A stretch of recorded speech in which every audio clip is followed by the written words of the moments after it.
Kelsey Taylor here. Today I'm going to be talking about my favorite movies of the 1980s. Now, I already done a 70s one I did back in August, and I did say I'm going to do a series of videos talking about my favorite movies of per decade from the 70s to the 2000s. Now, stay tuned tomorrow for my video on my favorite 90s movies. Now, what's going on with the 80s ones? The first one I have here in my CD case, because I don't have it in a separate case, you know. It's one of those loose discs. I have to keep it in something. Where is it? Here we go. Is like one of my favorite Muppets movies, and I've yet to see The Great Muppet Caper, even though I own that. Is I hope you can see it. Muppets Take Manhattan, which is the one of those movies, one of those DVDs that came in a cereal box that you get for free. And this is a really a fun one. The Muppets are trying to put on a Broadway show, and it's a good one. Now, I'm talking about the first vacation in the set I hear with, that's European. I'm talking about the first vacation movie with Chevy Chase and Beverly D'Angelo. And about the new one that starred Ed Helms and Christina Applegate, I think. I thought that was, like, alright. Like, I thought it was kind of funny. It's not as funny and good at all as the first one, of course. And maybe it's because, like, I haven't seen trailers for the new vacation movie, even though I heard that they were making it, but I think it was a good thing I didn't look at the trailers, because if I did, then I would have laughed so hard at some of those scenes as I did. Of course, some scenes in that movie were stupid, but the first vacation is a classic. If you haven't seen it, what are you waiting for? This is the best one to check out, as well as Christmas Vacation, Vegas Vacation, and European Vacation. I thought was good, although it's not like my top favorite. The first one though is a classic, still holds up today. This one, there's a few animated movies I should have mentioned before, but for some reason I don't know why. But since they came out in the 80s, I think it's a good thing to show them. Is one of Don Bluth's, like, I don't, is his most forgotten film, like one of those movies that there's select people may remember, but I don't think as big as some of the other ones he's done. Is All Dogs Go to Heaven, and there's also a Christmas special and a sequel, and there's also an anime series for this, but I think it's like one of those anime movies I never watched a lot, like some of the other ones, but I thought this was okay. I know this one didn't do so good in theaters, but it did so well when it came on home video. But it's worth checking out. It may be a bit scary for kids, and I think, but I don't. It's worth watching. Now this one you can't go on without. Like when you're talking about 80s movies, you can't go on without talking about this. Is TVs Big Adventure, which is I think one of the first movies I've seen. You know, everyone knows about this. This is Tim Burton's first film he's directed. Pee Wee Herman has to go out to find his bike because it's got stolen, and has a lot of fun scenes and then memorable quotes, all that. This is the one that's a must-see movie. As well as Who Framed Roger Rabbit. I have here. This is the 2-disc special edition one that I like tore apart, and there was like a with some 2 pictures in here and a menu pack and something, and I tore them up. I wasn't so good with things. This is what it looks like. It's now out on Blu-ray, and Robert Zemeckis directed this, and he also directed one that I really love to show. Is the first Back to the Future, but right now I can't find that. We had it in that old 3-disc set that includes the 2 other movies, not the new one. At some point I gotta rebuy that one, but Back to the Future is another one I would say, and Who Framed Roger Rabbit is another favorite must-see film if you haven't seen it.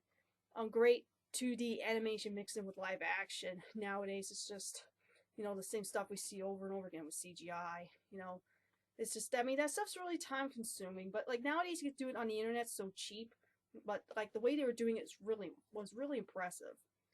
The next one is Richard Pryor and Gene Wilder's film See No Evil, Hear No Evil, and they just aired this movie on TV a few days ago, I think on one of the Encore channels or one of the Stars channels, like not too long ago. Basically it's about Richard Pryor's blind, Gene Wilder's death. Yeah. Someone gets murdered and they get framed for it, and then they have to go out and try to find the actual killers. This is a really funny movie, and if you haven't seen it, check this out. I don't think it's one of their most I mean, this did well okay at the box office too, but this is like one of those movies you don't hear spoken about as much as films like Silver Streak, but like this one's not bad. The next one is a classic spoof film that started all the spoof films. Is Airplane. Like everyone knows about this. This is definitely a funny movie to check out. Don't Call Me Shirley. This one I wanted to discuss. I don't think I discussed this yet in the video. Like I mentioned a few times, but I just want to show it. I have not watched this in so long, so I barely remember it. Is Roadhouse, starring Patrick Swayze. And the funny thing about it is that when I was in the store, like I think a few months after Patrick Swayze's death or something, I saw this movie on the shelf and I wanted to buy it. And my mom was like, no, no, no, no, you don't want to see it. And I was like 16 or 17 when I tried to buy it. And yeah, it's rated R, but she has some kind of a problem with it for some reason. Like, oh, no, no, no, no, no, no, no, no.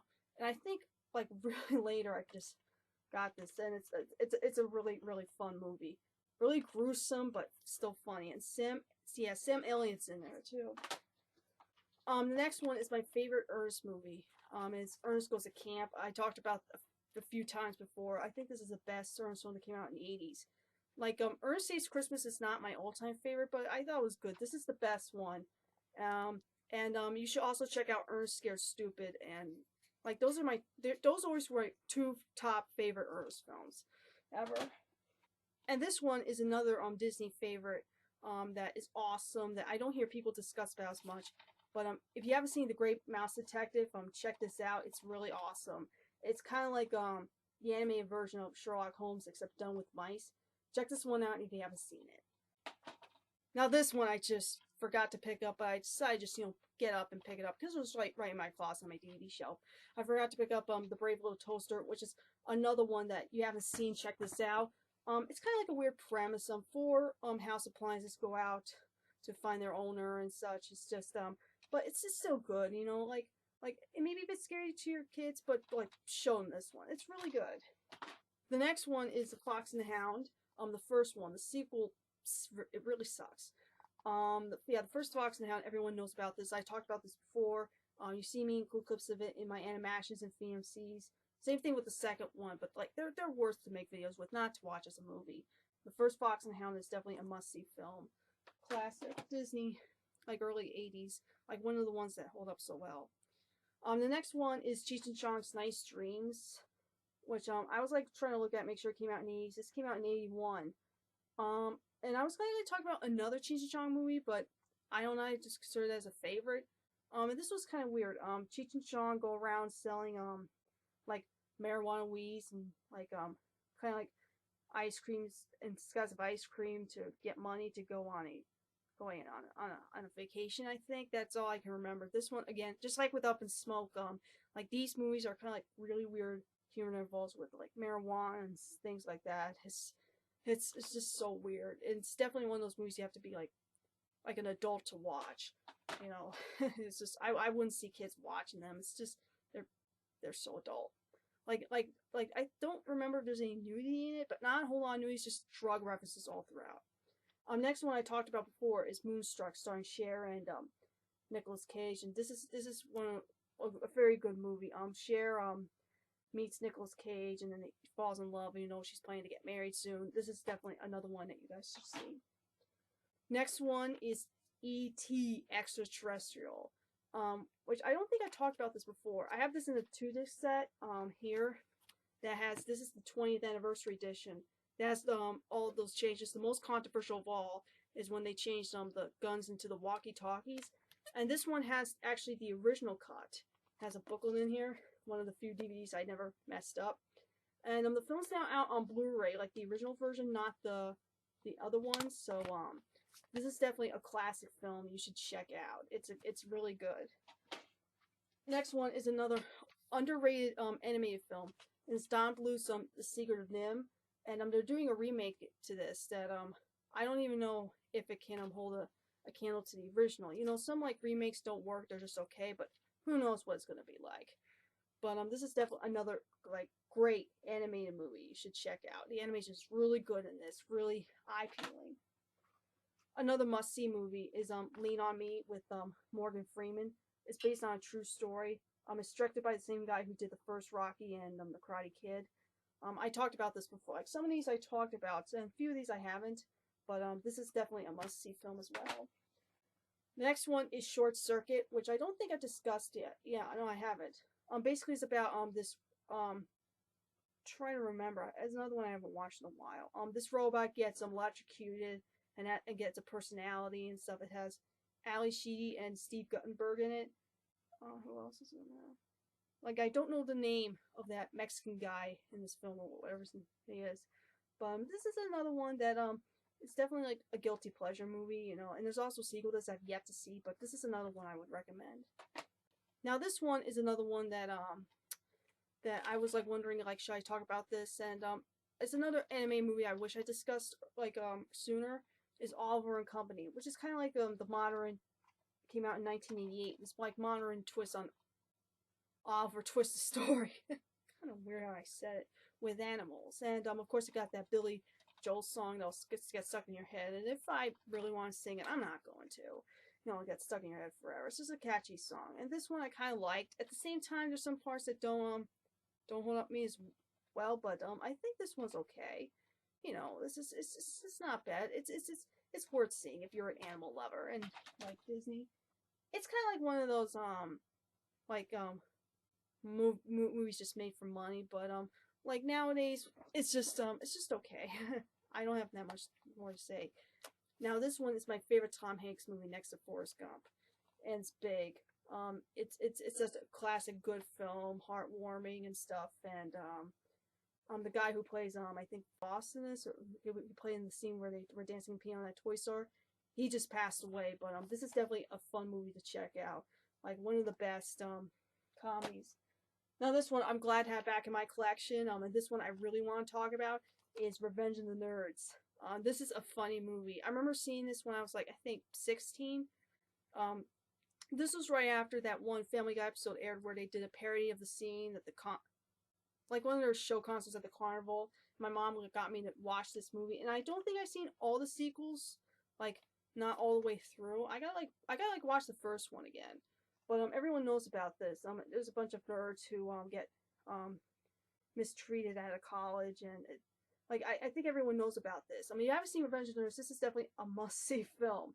And this one's got a little bit of nudity in it, so I would recommend you just to like watch it with your parents first, or like if you're around my age, just go check this out. It's a funny movie, and this is actually my introduction. I didn't know much about nerds and stuff. Like I thought, like, to be honest, like this is what I thought back then, that nerds are stupid, and then that got me like changed my view on nerds. And then a year later, I discovered the AVGN, and it's just a funny movie with the nerds, you know, like you like if you hated nerds at first, then like I think that movie would change your mind. I don't know why this camera's going out of focus. The next one I talked about before as well is Paul Hogan and Crocodile Dundee, the first one. The second one I kind of like, but at the same time I didn't care for it because I thought some parts were boring. And the third film I thought was fine, just I don't know. The third one's when he was in Los Angeles. This is another one. It's like Paul Hogan's best movie ever, in my opinion. The next one is John Candy and Uncle Buck. John Hughes written and directed this film, and this also has Macaulay Culkin. He did this before Home Alone. And who else was in that? I can't think of who else was in that. This is John Candy. He has to come over to take care of these kids while their parents are away. This is another one that you should check out. It's kind of like a funny movie. I wouldn't say it's a classic because I just started watching this like many years ago. But it's another one I like. Next one I talked about already in a review along with the sequels is The Little Mermaid, which is like which I like a lot better than Oliver and Company. This is the one, and as much as the Great Mouse Detective and The Brave Little Toaster, this is another one everyone knows about. Classic animated movie that got Disney back on their feet for a while. Next one is Honey, I Shrunk the Kids. The sequels came out in the 90s, so I can't count them. But this is another one that if you haven't seen, check this out. It's kind of like a nostalgic movie for me. It's like one of those movies I watched a lot on tape as a kid, along with the third one. The second one really got me freaked out by that one scene, so I didn't bother watching it for years up until as of late. The next one is Dirty Dancing. This is a 20th anniversary edition, as you see here. It's got 2 booklets in here. No, it's not a booklet. It's just basically it just has it has a booklet. It has advertisements of stuff like some Dirty Dancing memorabilia and stuff, and this is what this looks like. Again, I'm doing this on the webcam because I have so much to say, and this cuts go on for 17 minutes, but I'll try to cut it down because of interruptions and things like that. But this is definitely a must-see movie. It stars Patrick Swayze and Jennifer Grey, and you know, the songs are great in this, especially the one they used at the end. It's just a great one. The next two I have here in this anime family favorite set is An American Tail and The Land Before Time. Both came out in the 90s, and I don't know if I'm going to talk about it in tomorrow's video. I'm not sure. I have a lot of movies of the 90s too I'm going to show as well. So like these next two videos are going to be like big stacks. I'm going to stick it with webcam. So yeah, like both anime movies are classic, best of Don Bluth's work, and I hope that I know he's planning to do a Dragon's Lair a new Dragon's Lair movie. I think he's doing. He was like running this campaign on Indiegogo to raise money for it, and he just appeared in the video with Nostalgic, like 2 videos. I thought that was cool. These are anime movies you should definitely check out if you haven't seen them. And the last one I just watched because I don't remember this movie too much. I like watched it once years ago and barely remember it, and I got this DVD I think over a year ago. It's been sitting on my shelf, not opened yet. But I just watched it and thought it was a fun movie. And another one I may review sometime in the future, explain more, is Adventures in Babysitting. This is like a fun like it's PG-13. For some reason I thought it was a family film, but it's got swear words and a Playboy magazine appears in it as well. But this is I'll get into more detail of this. Adventures in Babysitting. Check this out. Fun movie. And I heard that they're remaking this, but I don't know what's going on. I don't even know if they're continuing because I haven't heard any updates. But anyway, thanks for watching my video, my favorite 80s movies. And again, stay tuned tomorrow where I talk about some of my favorite 90s movies, and I can't wait to mention some of those. So I'll catch you guys later. Bye!